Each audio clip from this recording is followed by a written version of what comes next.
Hello again, friends.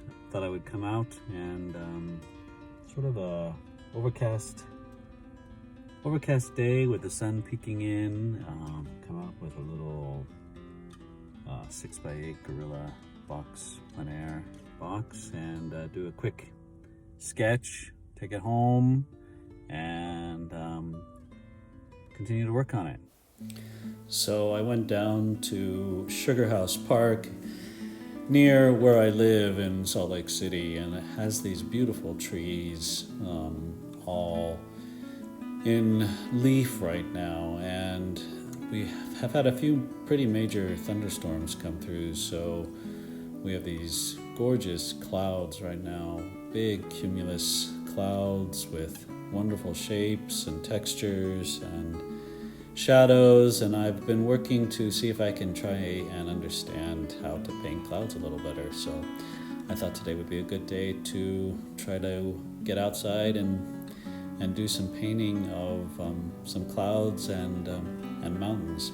I started with this quick burnt sienna undercoat, and then I wiped it down with a blue shop towel. These things are great. It really helps clean things up, and they're pretty strong.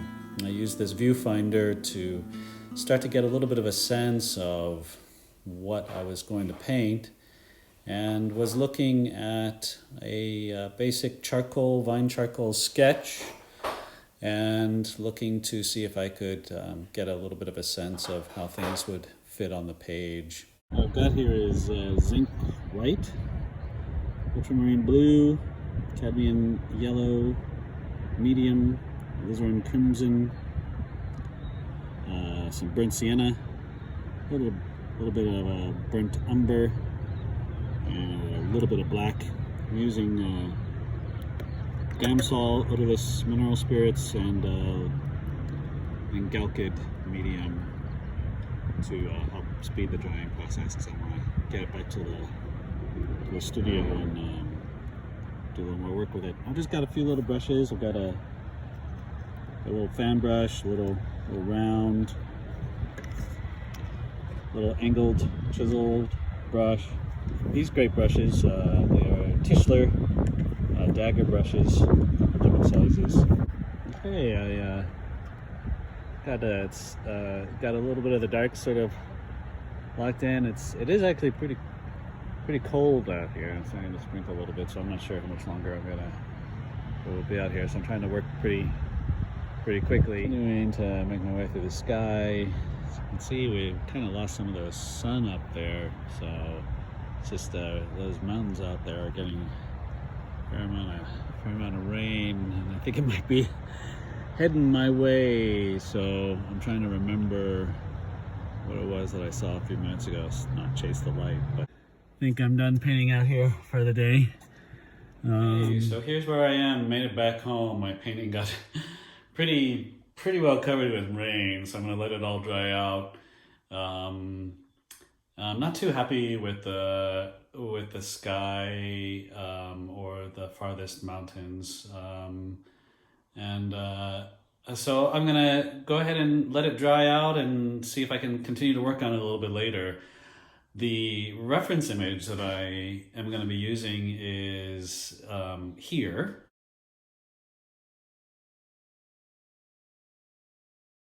And I'll use that to continue to work on this and see what I can learn.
there's some things I'm pretty happy with, and some other things that I'm like, oh, okay, yeah, let me try something a little different next time. I think next time I'm gonna mostly just paint larger. I want to get a little bit larger brushes going, and a little bit more, you know, just a little bit bolder strokes, and kind of I get all invested and interested in the little details when as always, stay healthy, stay well, stay safe, and stay creative. Next time, everybody, be well.